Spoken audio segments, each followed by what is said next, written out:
Hello everyone, स्वागत है आपका हमारे यूट्यूब चैनल पे। तो कई दिनों से ये कटिंग वायरल हो रही है जिसको लेके काफ़ी ज़्यादा लड़कियां परेशान हैं और मुझे पर्सनली मैसेज भी कर रही हैं, कमेंट भी आ रहे हैं मेरे पास में कि दीदी अब क्या होगा, अब तो हाई कोर्ट ने भी कह दिया, अब तो ये कला वर्ग में आ जाते हैं, विज्ञान वर्ग वाले, ये है वो है।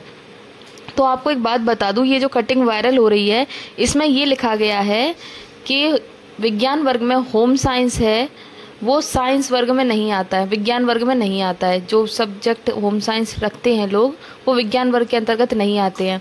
लेकिन इस कटिंग में हाई कोर्ट के इस निर्णय में कहीं पे भी ये नहीं दिया गया है कि वो अगर विज्ञान वर्ग के अंदर नहीं आते हैं तो फिर वो कला वर्ग के अंदर आते हैं। कहीं पे भी इस तरह की कोई भी न्यूज़ नहीं दी गई है।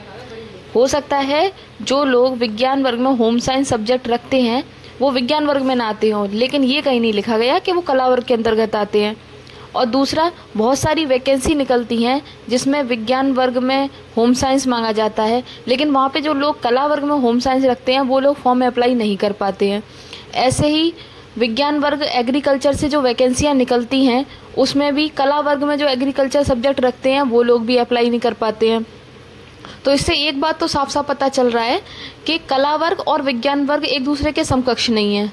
और इसके अलावा बहुत सारी लड़कियों ने बहुत सारी यूनिवर्सिटीज़ से आरटीआई डाल के जवाब मांगे हैं और सारी यूनिवर्सिटी से एक ही जवाब आया है कि विज्ञान वर्ग कला वर्ग के समकक्ष नहीं होता है। तो बिल्कुल भी परेशान होने की ज़रूरत नहीं है। ये सिर्फ हमको भटकाने के लिए, हमको मानसिक रूप से कमज़ोर करने के लिए, हमारी यूनिटी को तोड़ने के लिए ये सारी बातें करी जा रही हैं। और कुछ लड़कियां कोर्ट केस को लेके काफ़ी परेशान हैं कि कोई न्यूज़ पता नहीं चल पा रही है, कुछ पता नहीं चल पा रहा है। तो अभी ऐसा है कि हम लोग जल्दबाजी में कोई गलत कदम नहीं उठाना चाह रहे हैं। हम चाह रहे हैं कि प्रयास किया जा रहा है, एक बार प्रयास किया जाए लेकिन बहुत अच्छी तरह प्रयास किया जाए। किसी भी वकील को ऐसे ही ना कर लिया जाए। हम बहुत सारे वकीलों से बात कर रहे हैं, उनका बैकग्राउंड देख रहे हैं कि उन्होंने पहले इस तरीके के केस लड़े हैं या नहीं लड़े हैं, हमारे केस में वो कितनी मजबूती के साथ पहल कर सकते हैं, क्या हम जीत सकते हैं। सारी चीज़ें, सारे ग्राउंड्स को देखकर ही हम आगे बढ़ेंगे, क्योंकि हम नहीं चाहते कि जल्दबाजी में कोई भी गलत कदम उठाया जाए और फिर बाद में पछतावा हो कि यार पैसा भी बर्बाद हुआ, समय भी बर्बाद हुआ और आगे कुछ कर नहीं पाए। और बाकी का जो भी आपके एग्ज़ाम्स लगे हैं उन एग्ज़ामों की तैयारी करिए और इसमें भी प्रयास करिए। अगर सब कुछ अच्छा रहा तो हमें पूरी उम्मीद है कि हम जीतेंगे ज़रूर, क्योंकि हमारे पास ग्राउंड्स बहुत मजबूत हैं। इस बार हमने नोटिफिकेशन को चैलेंज किया है, ना कि हमने नॉर्मलाइजेशन को। तो जो लड़कियां ये कह रही हैं कि नॉर्मलाइजेशन से कुछ नहीं, नॉर्मलाइजेशन पे ये हो गया वो हो गया, कुछ नहीं होने वाला, तुम हार जाओगे, तो उनकी बातों को इग्नोर करिए। वो बक रही हैं और वो बकती ही रहेंगी। ठीक है, अपने प्रयास पे और अपने विश्वास पे, दोनों पे अडिग रहिए और बिल्कुल हमको ज़रूर सफलता मिलेगी।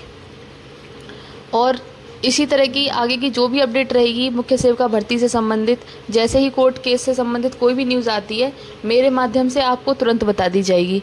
तो बिल्कुल परेशान होने की जरूरत नहीं है, सारी अपडेट मैं आपको दे दूंगी। अगर अभी कोई अपडेट नहीं दे रही हूँ तो उसकी कोई वजह है। 1-2 दिन का और सब्र करिए आप, 1-2 दिन के बाद मैं आपको सारी चीज़ें खुल के बता दूंगी, सारी चीज़ों की जानकारी आपको दे दूंगी। तो मिलते हैं किसी नेक्स्ट वीडियो में नेक्स्ट अपडेट के साथ। Thanks for watching my video.